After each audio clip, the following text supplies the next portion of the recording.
Praise the Lord. ഇയ്യോബിൻ്റെ പുസ്തകം 38-ാം അധ്യായം 1 മുതൽ 41 വരെയുള്ള തിരുവചനങ്ങൾ. അനന്തരം യഹോവ ചുഴലിക്കാറ്റിൽ നിന്ന് ഇയ്യോബിനോട് ഉത്തരമരുളി ചെയ്തതെന്തെന്നാൽ, അറിവില്ലാത്ത വാക്കുകളാൽ ആലോചനയെ ഇരുളാക്കുന്നോരിവനാർ. നീ പുരുഷനെപ്പോലെ അരമുറുക്കിക്കൊള്ളുക.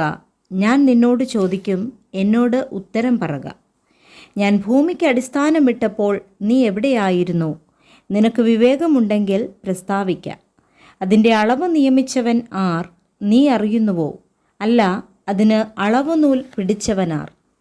പ്രഭാത നക്ഷത്രങ്ങൾ ഒന്നിച്ച് ഘോഷിച്ചുല്ലസിക്കുകയും ദൈവപുത്രന്മാരെല്ലാം സന്തോഷിച്ചാർക്കുകയും ചെയ്തപ്പോൾ അതിൻ്റെ അടിസ്ഥാനം ഏതിന്മേൽ ഉറപ്പിച്ചു? അല്ല, അതിൻ്റെ മൂലക്കല്ലിട്ടവൻ ആർ? ഗർഭത്തിൽ നിന്ന് എന്ന പോലെ സമുദ്രം ചാടി പുറപ്പെട്ടപ്പോൾ അതിനെ കതകുകളാൽ അടച്ചവൻ ആർ? അന്നു ഞാൻ മേഘത്തെ അതിന് ഉടുപ്പും കൂരിരുളിനെ അതിന് ചുറ്റാടയുമാക്കി. ഞാൻ അതിന് അതിർ നിയമിച്ചു, കതകും ഓടാമ്പലും വെച്ചു. ഇത്രത്തോളം നിനക്കു വരാം, ഇതു കടക്കരുത്, ഇവിടെ നിന്റെ തിരമാലകളുടെ ഗർവം നിലയ്ക്കുമെന്നു കൽപ്പിച്ചു.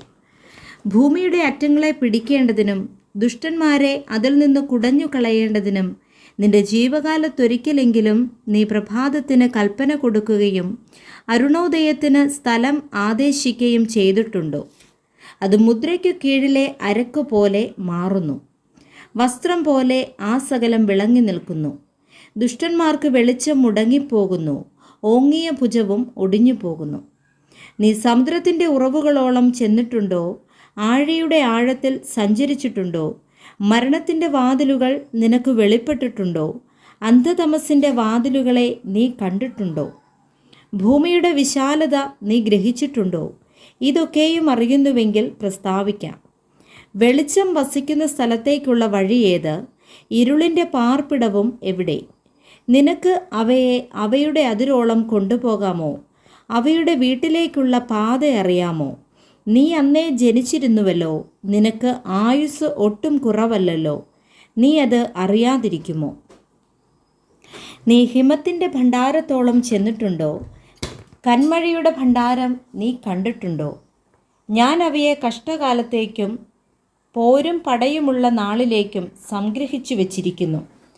വെളിച്ചം പിരിഞ്ഞു പോകുന്നതും കിഴക്കൻ കാറ്റ് ഭൂമിയിൽ വ്യാപിക്കുന്നതും ആയ വഴിയേത്? നിർജ്ജനദേശത്തും ആൾപ്പാർപ്പില്ലാത്ത മരുഭൂമിയിലും മഴ പെയ്യിക്കേണ്ടതിനും തരിശും ശൂന്യവുമായ നിലത്തിൻ്റെ ദാഹം തീർക്കേണ്ടതിനും ഇളം പുല്ല് മുളപ്പിക്കേണ്ടതിനും ജലപ്രവാഹത്തിന് ചാലും ഇടിമിന്നലിന് പാതയും വെട്ടിക്കൊടുത്തതാർ? മഴയ്ക്ക് അപ്പനുണ്ടോ? അല്ല, മഞ്ഞുതുള്ളികളെ ജനിപ്പിച്ചതാർ? ആരുടെ ഗർഭത്തിൽ നിന്ന് ഹിമം പുറപ്പെടുന്നു? ആകാശത്തിലെ നീഹാരത്തെ ആർ പ്രസവിക്കുന്നു? വെള്ളം കല്ലുപോലെ ഉറച്ചു പോകുന്നു, ആഴിയുടെ മുഖം കട്ടിയായിത്തീരുന്നു. കാർത്തികയുടെ ചങ്ങല നിനക്ക് ബന്ധിക്കാമോ? മകയിരത്തിൻ്റെ ബന്ധനങ്ങൾ അഴിക്കാമോ? നിനക്ക് രാശിചക്രത്തെ അതിൻ്റെ കാലത്ത് പുറപ്പെടുവിക്കാമോ? സപ്തർഷികളെയും മക്കളെയും നിനക്ക് നടത്താമോ? ആകാശത്തിലെ നിയമങ്ങളെ നീ അറിയുന്നുവോ? അതിന് ഭൂമിമേലുള്ള സ്വാധീനത നിർണയിക്കാമോ? ജലപ്രവാഹം നിന്നെ മൂടേണ്ടതിന് നിനക്ക് മേഘങ്ങളോളം ശബ്ദമുയർത്താമോ? അടിയങ്ങൾ വിടകൊള്ളുന്നു എന്നും നിന്നോട് പറഞ്ഞ് പുറപ്പെടുവാൻ തക്കവണ്ണം നിനക്ക് മിന്നലുകളെ പറഞ്ഞയക്കാമോ? അന്തരംഗത്തിൽ ജ്ഞാനത്തെ വച്ചവനാർ? മനസ്സിന് വിവേകം കൊടുത്തവൻ ആർ? ഉരുക്കി വാർത്തതുപോലെ പൊടി നമ്മിൽ കൂടുമ്പോഴും മൺകട്ട ഒന്നോടൊന്ന് പറ്റിപ്പോകുമ്പോഴും ജ്ഞാനത്താൽ മേഘങ്ങളെ എണ്ണുന്നതാർ? ആകാശത്തിലെ തുരുത്തികളെ ചരിക്കുന്നതാർ? സിംഹങ്ങൾ ഗുഹകളിൽ പതുങ്ങിക്കിടക്കുമ്പോഴും അവ മുറ്റുകാട്ടിൽ പതിയിരിക്കുമ്പോഴും നീ സിംഹിക്ക് ഇര വേട്ടയാടി കൊടുക്കുമോ? ബാലസിംഹങ്ങളുടെ വിശപ്പടക്കുമോ? കാക്കക്കുഞ്ഞുങ്ങൾ ഇര കിട്ടാതെ ഉഴന്ന് ദൈവത്തോട് നിലവിളിക്കുമ്പോൾ അതിന് തീനെത്തിച്ച് കൊടുക്കുന്നതാർ? വായിച്ച തിരുവചനങ്ങളാൽ കർത്താവ് നമ്മെ സമൃദ്ധമായി അനുഗ്രഹിക്കുമാറാകട്ടെ.